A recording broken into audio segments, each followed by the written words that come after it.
is Ellie Pressman of Barnet Wills, and today I want to talk to you about the £600 million a year rip-off in probate fees.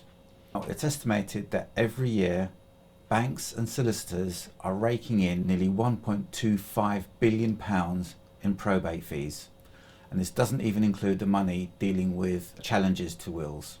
That's around 88% of the market, with many experts suggesting that there's at least 50% of that in blatant overcharging.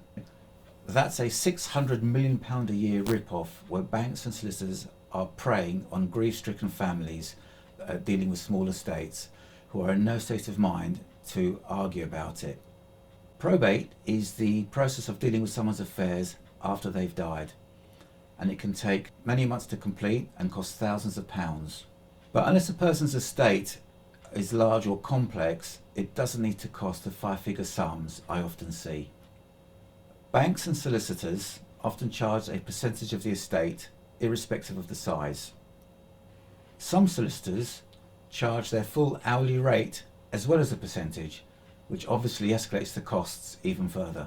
So don't make an already difficult time worse. Plan ahead. Dealing with the bereavement is bad enough, but finding out afterwards that you've been ripped off is just going to pile on the misery. So here are 5 ways to stop you getting ripped off. Number 1, have your will professionally written. I wouldn't recommend going for a cheap or DIY will. I've seen many of these fail for lots of reasons, wrongly witnessed, and sometimes language used is open to misinterpretation. Imagine writing in there, I leave £5,000 to my grandchildren. Do we mean 5,000 each? Because if you've got 3, that's going to cost £15,000, or is it 5,000 to be shared between them? A standard or basic will could leave your estate vulnerable to attack. Things like divorce, care fees, taxation.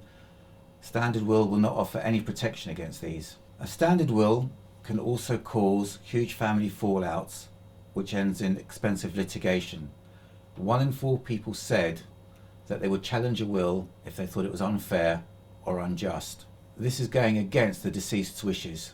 Did you know that 1 in 5 families have a massive fallout over a relative's will? If you want any more information on this or anything else I say, please just leave a comment below. Point 2. Unless you have a large or complex estate, don't appoint a professional executor.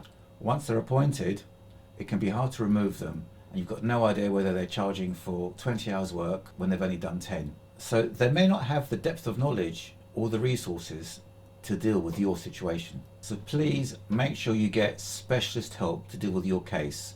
Doesn't have to be with me, but someone like me.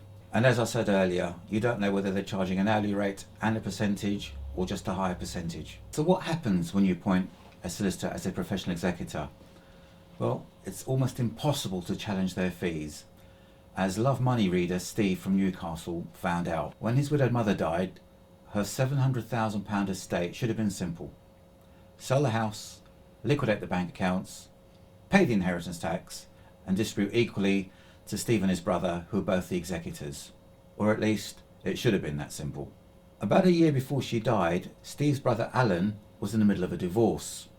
And to make sure that Alan's wife didn't get any part of her estate if she died before the divorce was finalised, a solicitor persuaded the poor confused lady to make a new will. And he also replaced Alan as the executor. Why this helps, I really am not too sure. The solicitor didn't explain his fee structure at all beforehand and presented them with a bill for £25,000. Any competent solicitor could have easily done that for about £5,000. The family were really unhappy with the fees and complained to the solicitor and asked him to stand down, which he refused. They then complained to the Law Society, who backed the 2 brothers, and told the solicitor to back down. He still refused. He had his money and he was holding on to it. In fact, he even charged the estate £1,000 to get council opinion that he couldn't be sacked. So the moral of this story is, can you trust the professional you've appointed? Point 3. Don't undertake it yourself. Many people completely underestimate just how much work is involved.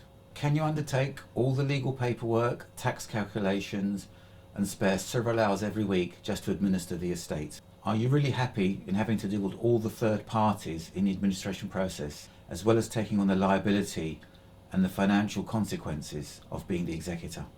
Point 4. Always look for a service that doesn't charge a percentage. It costs just as much time and money to transfer a property worth £500,000 as it does to transfer a property worth £5 million. So why would you want to pay a percentage of that when an hourly rate for doing the administration makes so much more sense? Recently saved a client nearly £15,000 when I reviewed his will and saw that he'd appointed the solicitor as an executor, charging a massive 4% of the estate to do the administration work. So as I said before, look for a service like Barnet Wills that will charge you a fixed fee rather than a percentage, so you know what you're going to pay in advance. Point 5. Choose the right service. A lot of the cheaper services only get you to the grant only stage.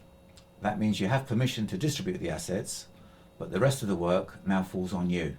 Some services will go a little further by dealing with property or trusts, but at Barnet Wills most of our clients will go for the full administration service. We will value all the assets and liabilities, contact all the utility companies, calculate and pay any outstanding taxes. That includes dealing with all the inheritance tax forms and paying the inheritance tax bill, settle all outstanding debts, and deal with any trusts. We'll offer you great service and great value. I hope you found this video useful, and if you have any questions, doesn't matter how big or how small, please either leave a comment or contact me through the website. Don't forget to like and subscribe to get information on my latest videos as they become available.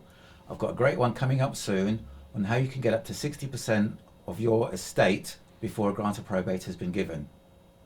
Hope to see you then.